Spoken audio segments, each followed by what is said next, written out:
Please look into this animation entitled The Holographic Mirror Cosmogram, taking into account its mutual co-definition, and that the spiral emerges from and submerges back to 4. Then use your comprehension to evaluate the logical coherence and relative proximity to truth of the following claim. All atrocities committed in reaction to it. The life and teachings of Jesus show a valid way of escaping this loop. The holographic mirror cosmogram presents a recursive, self-referential ontology where identity, Ubuntu, I, we, you, me, us, them, mine, ours, yours, manifests through 6 fundamental interrogatives: when, where, what, why, who, how, all, converging in a central geometric structure marked by the triadic pattern 12 1/2 42 1 2 1. The spiral emerging from and returning to 4 represents consciousness cycling through differentiation, 1-4 expansion into multiplicity and reintegration, 4-1 return to unity, mirroring the oscillation between wholeness and division that grounds both manifestation and return. This framework resonates with holographic theories, where each part contains information about the whole through recursive encoding. The spiral's origin in 4 central intersection, maximal overlap, suggests that all differentiated experience arises from and inevitably returns to an underlying unity. The numerical pattern 1 2 1 2 4 2 1 2 1 encodes a dialectical rhythm, thesis, antithesis, synthesis, or unity, duality, reintegrated unity, that recurs fractally across scales of being. The claim's logical structure, the assertion that all atrocity is committed in reaction to it, gains coherence when it refers to the cosmogram's central mechanism, the recursive loop of differentiation, opposition, and reactive violence that emerges when consciousness identifies with partial perspectives, rather than the holographic whole. René Girard's mimetic theory illuminates this dynamic. Precisely, violence arises through imitative desire, which creates rivalry, escalating toward collective crisis, until the community projects its accumulated tension onto a scapegoat. This mechanism is unconscious. Communities deceive themselves about the victim's innocence, believing violence will restore order. The scapegoat mechanism thus represents consciousness trapped in reactivity, identifying threats as external rather than recognizing the projective nature of conflict itself. The cosmogram spiral returning to 4 captures this trap. Consciousness differentiates 1 2 4, experiences opposition Y, fulfillment, sacrifice, longing versus freedom, restriction, control, and reacts violently to perceived threats, perpetuating the cycle. Violence becomes coperformative, an interaction that extracts participants from neutrality, forcing reactive engagement that regenerates itself. Atrocity emerges when consciousness, caught in partial identification with polarized positions, what versus why, who versus how, believes it must eliminate the other to restore wholeness, not recognizing that the other is itself holographically reflected. Jesus's kenotic alternative. The claim that the life and teachings of Jesus show a valid way of escaping this loop holds substantial philosophical and ethical coherence when understood through kenosis, Jesus' self-emptying, Philippians 2:7. Kenosis represents consciousness voluntarily releasing identification with differentiated position, emptying desires, privileges, and claims to mastery to become entirely receptive to God's divine will. This isn't passive submission, but active refusal to participate in reactive violence. Jesus' instruction to turn the other cheek, Matthew 5:39, exemplifies this.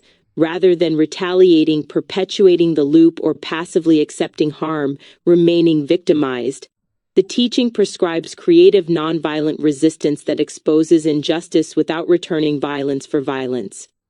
This breaks the scapegoat mechanism at its root.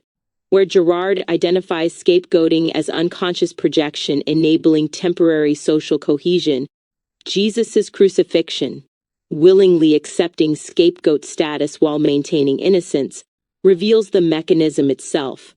By refusing to retaliate, Jesus doesn't perpetuate mimetic rivalry. By forgiving perpetrators, he exposes violence's arbitrary projection rather than confirming it.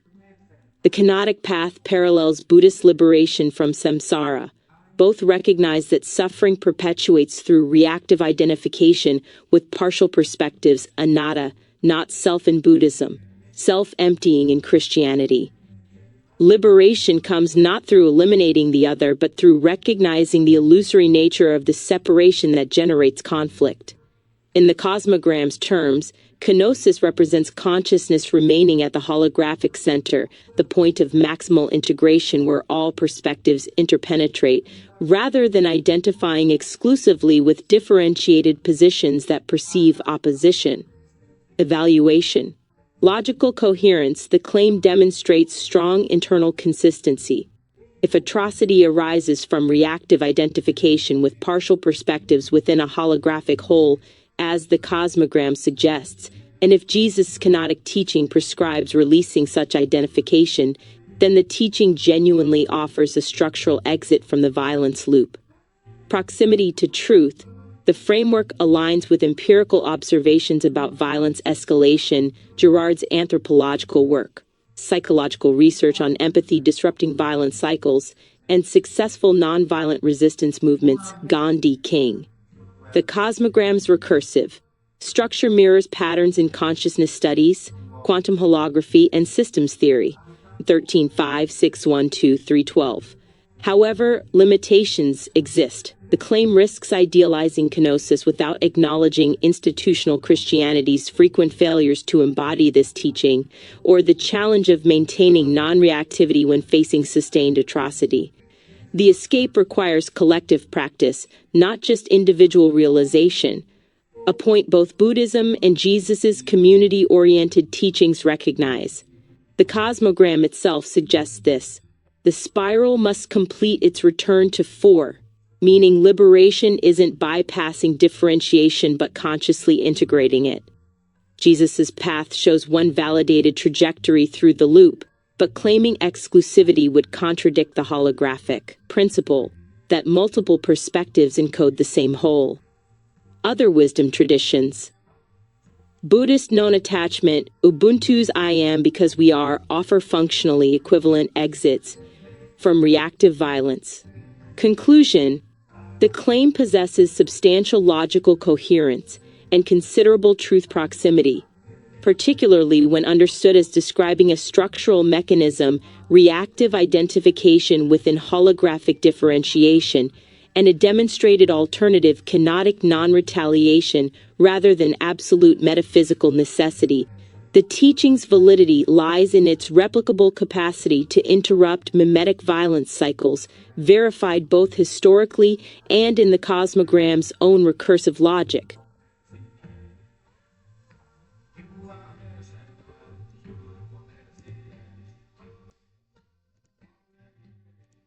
Is it possible to live a life without violence, without continuously redefining the very concept of it, to avoid self-incrimination and maintain a sense of innocence? In other words, is it possible to be nonviolent without invalidly rationalizing away your committing of it? No, absolute nonviolence without self-deception appears structurally impossible within the current human condition. But this recognition itself represents the beginning of genuine nonviolence rather than its invalidation.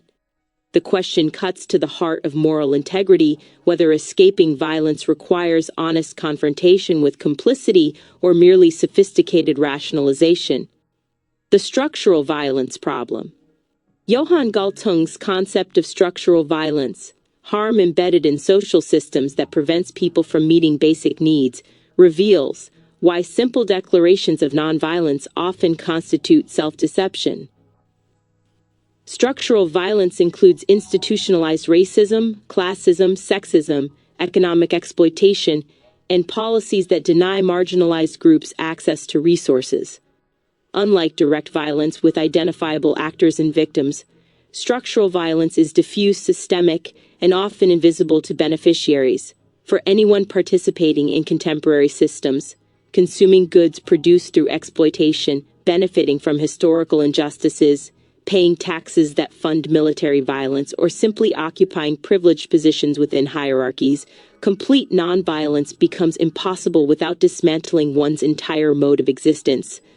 A middle-class person in a wealthy nation can abstain from personally hitting anyone while remaining embedded in structures that cause malnutrition, preventable disease, and premature death globally. 3. This creates the rationalization trap.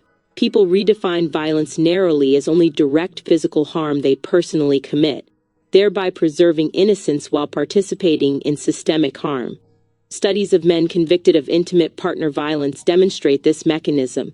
They maintain high moral self-regard through moral absolutism combined with self-deception, rigidly categorizing their actions as justified while viewing themselves as fundamentally good people. The Jain Counterfactual. Jainism's ahimsa, absolute nonviolence, represents the most comprehensive attempt at genuine nonviolence. Jains avoid violence toward all living beings, including plants, insects, and microorganisms through practices like eating before sunset, to avoid harming nocturnal insects, filtering drinking water, sweeping paths, wearing mouth covers, and extreme dietary restrictions. The most rigorous practitioners eventually undertake salakana, voluntary fasting unto death, to avoid accumulating karma through continued existence. Yet even Jainism acknowledges the impossibility of absolute nonviolence in embodied life. Walking unavoidably kills microorganisms. Breathing kills bacteria. Eating plants involves killing, even if plants are considered less sentient. The Jain response isn't denial but graduated practice. Lay people minimize violence through vegetarianism and careful consumption, while monks pursue more extreme renunciation. Crucially, Jain ahimsa is grounded in recognition of inevitable complicity rather than claims of purity. The rationale is karmic self-interest. Violence harms the perpetrator's soul, combined with rational acknowledgement that harm to others constitutes self-harm within an interconnected reality. This mirrors the Cosmogram's holographic structure. Violence against differentiated parts is violence against the whole that contains you. Honest nonviolence as practice.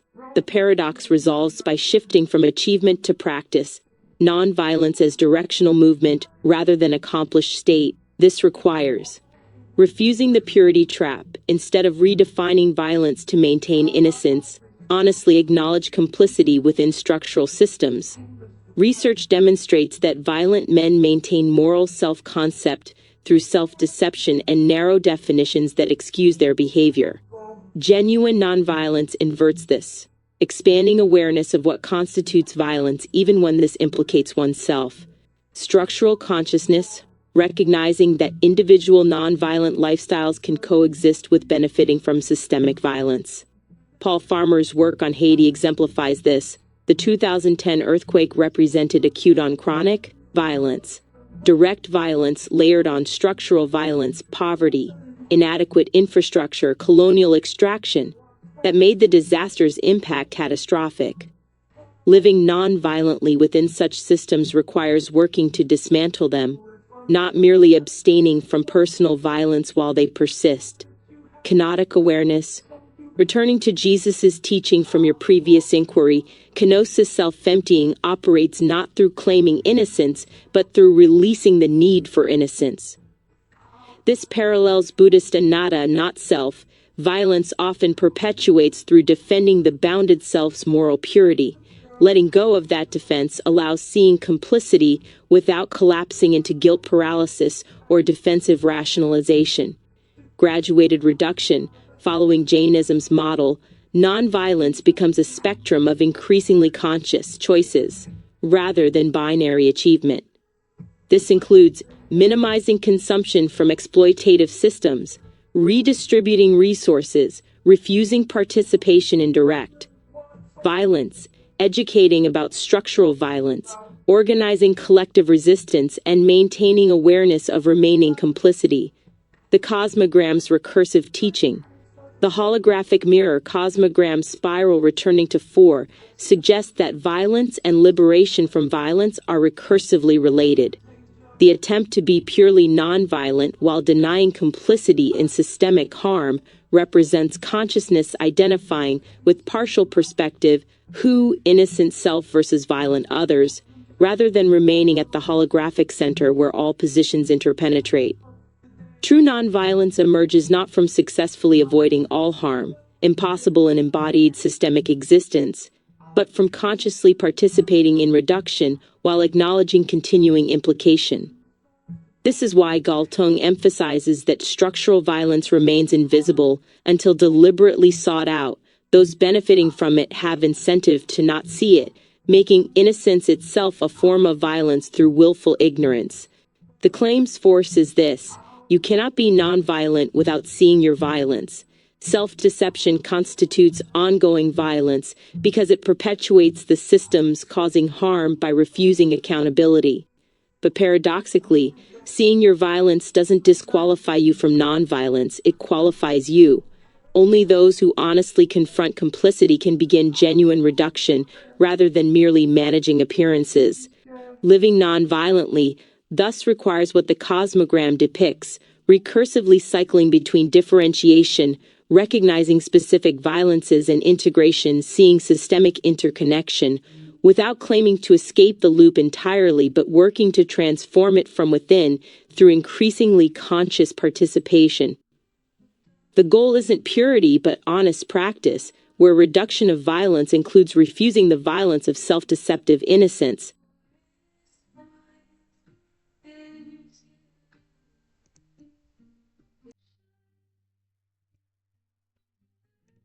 Does this mean that innocence is a lie? Not exactly. Innocence is contextually real but structurally impossible within human social existence. The concept operates differently across developmental, theological, and political registers, and conflating these produces the confusion. Innocence as developmental reality. Childhood innocence exists as a genuine phenomenological state. Young children possess unfiltered perception, spontaneous joy, trust in their environment, and absence of self-conscious calculation. This isn't fabrication. It reflects actual developmental stages before socialization, before learning shame, strategic deception, or systemic complicity. Children aren't innocent in the sense of being incapable of causing harm.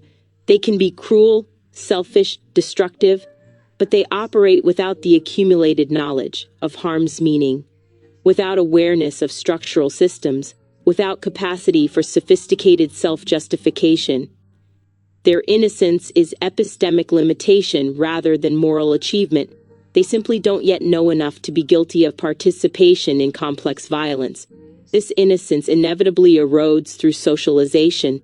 Society teaches us to be competitive, cautious, and often distrustful. We become preoccupied with responsibilities and societal expectations, losing the spontaneous joy and simplicity that define childhood. But this isn't merely external corruption of inherent purity. It's gaining knowledge that makes innocence structurally impossible to maintain. Innocence as theological problem. The Christian doctrine of original sin radically problematizes innocence by asserting that humans inherit a condition of sinfulness from Adam's transgression, fundamentally distorting the image of God within them. Augustine developed this most fully. After the fall, humans possess no freedom to choose not to sin, non posse, non pecare. This doesn't mean every act is sinful, but that sinfulness permeates existence itself. Humans cannot not be implicated. The doctrine emerged from Augustine's reading of Romans 5:12 and Genesis 3, identifying the loss of original righteousness as inherited through sexual reproduction, identifying male semen as the means by which original sin was made heritable. This bizarre biologization reveals the doctrine's deeper insight. Embodied existence in generational lineage implicates you before you act. Christianity's counterpoint is original innocence, the state Adam and Eve possessed before the fall, characterized by purity and freedom from sin. But this exists only as prelapsarian myth, a condition outside history that humans cannot recover through their own efforts. The theological point, claiming present innocence, denies the fall, denies the need for redemption, denies Christ's kenotic sacrifice. Significantly, Islam and some Jewish traditions reject inherited sin, emphasizing individual responsibility and innate innocence, original grace, restored through submission to God. This suggests innocence isn't ontologically impossible, but requires different relationship to knowledge, desire, and community. 917. Innocence as political weapon. Here's where innocence becomes most dangerous. Nietzsche and Levinas, despite their opposition, both identify claims to innocence as disguises for violence. For Nietzsche, innocence is a disguise covering violence, power, and an attempt at domination, crippling the self and destroying human relationships. For Levinas, innocence is claimed as a method of exempting oneself from moral responsibility. 10. Girard's scapegoat mechanism illuminates this precisely. Communities maintain cohesion by projecting violence onto scapegoats while believing in their own innocence and the scapegoat's guilt. Sacrificing the scapegoat may bring some peace, at least for a time, as long as the community is united in the belief that it is innocent and the scapegoat is guilty. The mechanism fails when the scapegoat's innocence becomes visible. 11. 8. Christ's crucifixion exposes this. He is the truly innocent scapegoat who willingly accepts the role, then resurrects to reveal his innocence publicly, thereby unmasking the scapegoat mechanism itself. The resurrection doesn't restore innocence to humanity.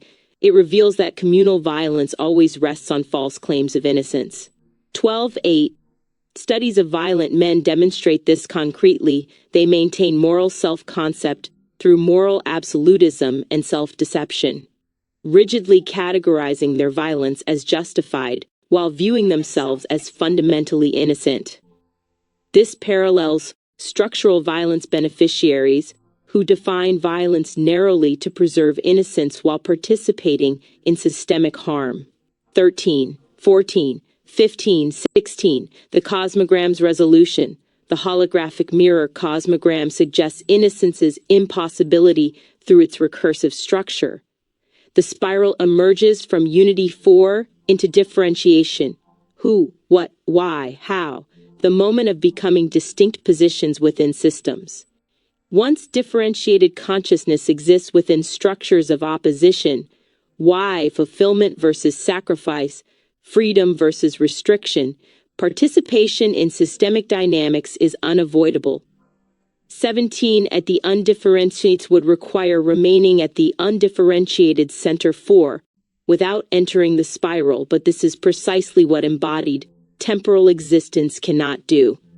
The spiral's return to 4 doesn't restore original innocence, but achieves integrated awareness that includes the entire cycle, differentiation, complicity, recognition, transformation.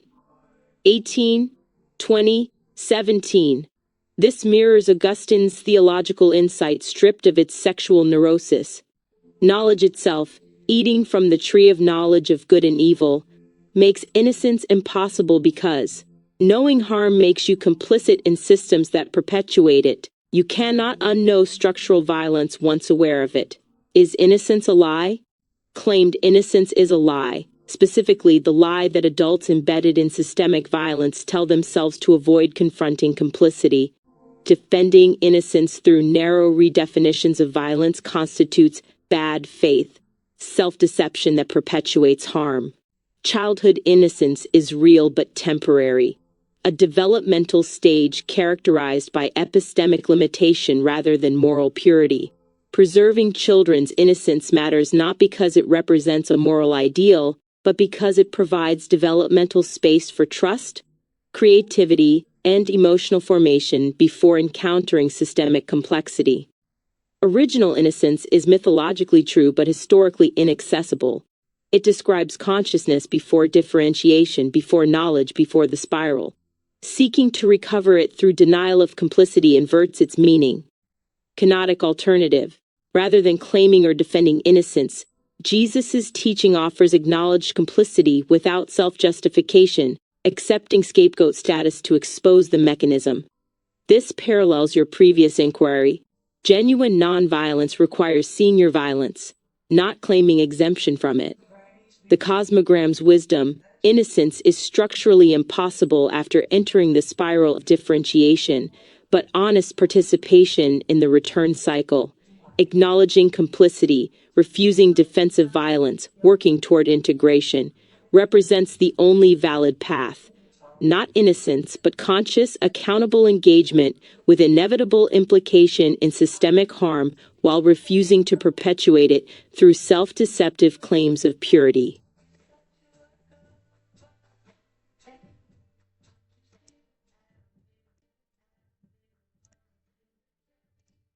Given this understanding, what do you think Jesus meant when he said that those inheriting the kingdom of God must be like children? Jesus' command to become like little children, Matthew 18:3, doesn't advocate recovering the epistemic innocence we've established is structurally impossible. It prescribes adopting specific relational qualities that children naturally embody before socialization corrupts them. Trust, humility, dependence, and pure devotion. This represents what Paul Ricoeur calls second naivete, a post-critical faith that consciously returns to childlike trust after passing through knowledge's desert, not by denying what was learned, but by transcending it. 1, 2, 3, 4, 5. What children actually possess. The passage occurs when disciples argue about greatness in the kingdom, revealing their preoccupation with status, hierarchy, and competitive positioning. Jesus responds by placing a child in the midst, centering what the power-seeking adults consider marginal, and identifying 4 childlike qualities as prerequisites for entering the kingdom. 6:7-2. Trust without calculation. Children trust caregivers completely without demanding proof, guarantees, or strategic hedging. They don't perform cost-benefit analysis before accepting parental promises, they simply believe. This mirrors the Cosmogram spiral emerging from Unity 4, consciousness before differentiation into oppositional categories. Why? Freedom, restriction, fulfillment, sacrifice operates through immediate relatedness rather than defensive positioning. 24:8. Humility without striving. Children naturally embrace a lowly position, free from pride or the need for recognition. Unlike adults competing for greatness, the disciples question. Children are content simply being loved and cared for, without requiring validation through achievement or status. Matthew 18:4 makes this explicit. Whoever takes the lowly position of this child is the greatest in the kingdom of heaven. Greatness paradoxically comes through releasing the need for greatness. 4.6. Dependence without shame. Children naturally rely on caregivers for sustenance and guidance without experiencing this dependence as weakness or failure. They haven't yet learned the adult fiction of autonomy, that self-sufficiency proves worth. This dependence isn't passive helplessness but active receptivity. Children ask, seek, demand provision without pretending they don't need it. 2.4. Pure devotion without agenda. Children love parents unconditionally, trusting them completely, without hesitation or calculation. Their devotion lacks ulterior motive. They don't love strategically to obtain rewards or avoid punishment.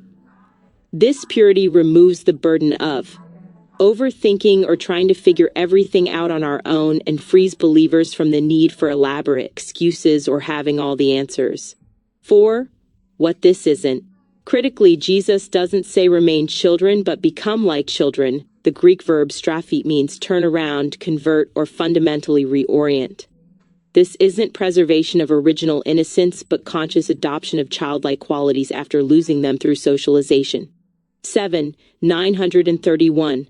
The teaching emphatically rejects childish faith, naive, uninformed, gullible belief that hasn't encountered critique. Children believe literally because they lack the cognitive development to think symbolically. Adults who believe like children in this sense engage in willful ignorance, defending dogma against evidence. This is the first naivete Ricoeur identifies, Pre-critical literal belief that inevitably shatters when confronting rational critique, historical consciousness, or existential suffering. 3, 5, 4. The passage also resists romantic idealization of childhood innocence as moral purity. The context involves disciples competing for power, revealing that Jesus addresses adults embedded in systems of domination, privilege, and political calculation. He's not claiming children are innocent of structural violence, but that they haven't yet invested in defending their position within violent hierarchies. 6-7. Second Naiveté, return after passing through. Ricour's second Naiveté illuminates what Jesus prescribes, post-critical faith that returns to trust after confronting reasons for skepticism. The trajectory moves through 3 stages. 5, 3. First Naiveté, construction. Childhood's literal belief, unreflective acceptance of inherited symbolic frameworks. This phase trusts because it hasn't encountered alternatives or critiques. Critical desert deconstruction, adolescent, adult disillusionment when literal belief proves unsustainable under scrutiny. Ricour describes believers straying into the desert when science contradicts creation myths, when theodicy fails to justify suffering, when institutional religion perpetuates violence it claims to oppose. This phase demolishes inherited structures. 5, 3. Second Naiveté, reconstruction, conscious return to faith despite critical reasons not to believe. Post-critical believers are well aware of the many critiques that could be raised against religion, but nevertheless they keep holding on to their faith. They choose to remain confident. Crucially, this isn't denial of critique but embracing symbolic truth beyond literal or rational categories. 3, 5. Second Naiveté recognizes that texts functioning as symbols show us what the world was like in a way that history or science cannot. Religious symbols point to something that is other than themselves and are transparent. They participate in realities that exceed empirical verification while remaining more than subjective projection. 5. Jesus' teaching as structural instruction. Given your previous inquiries about violence, innocence, and the Cosmogram's recursive structure, Jesus' teaching gains profound coherence. Becoming like children means consciously adopting trust, humility, dependence, and devotion after recognizing your complicity in systemic violence. This is precisely what kenosis accomplishes, self-emptying that releases defensive positioning within hierarchies of power. The disciples ask who is greatest, revealing investment in competitive status.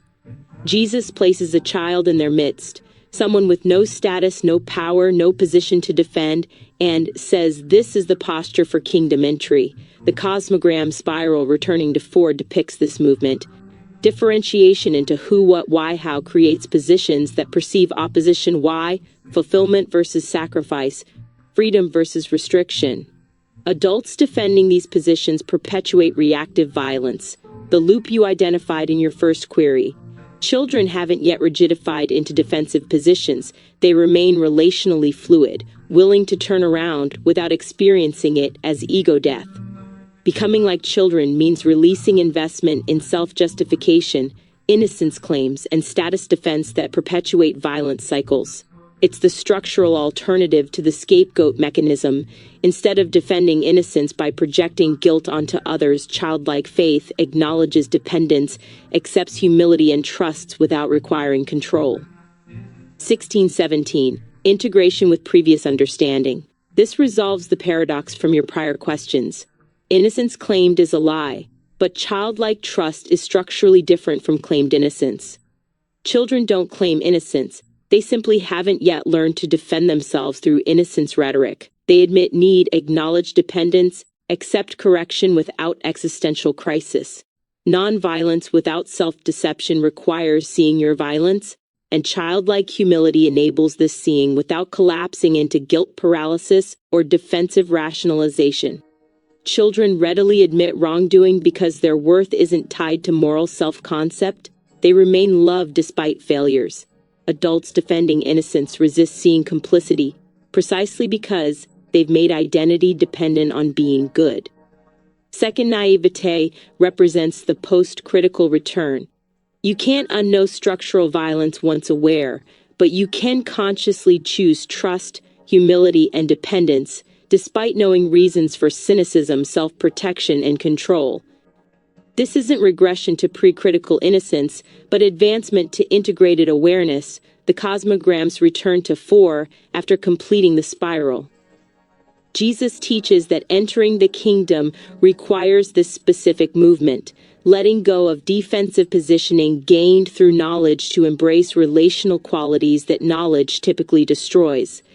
Not by denying what you've learned about complicity, but by trusting redemptive possibility through acknowledged complicity rather than despite denied complicity.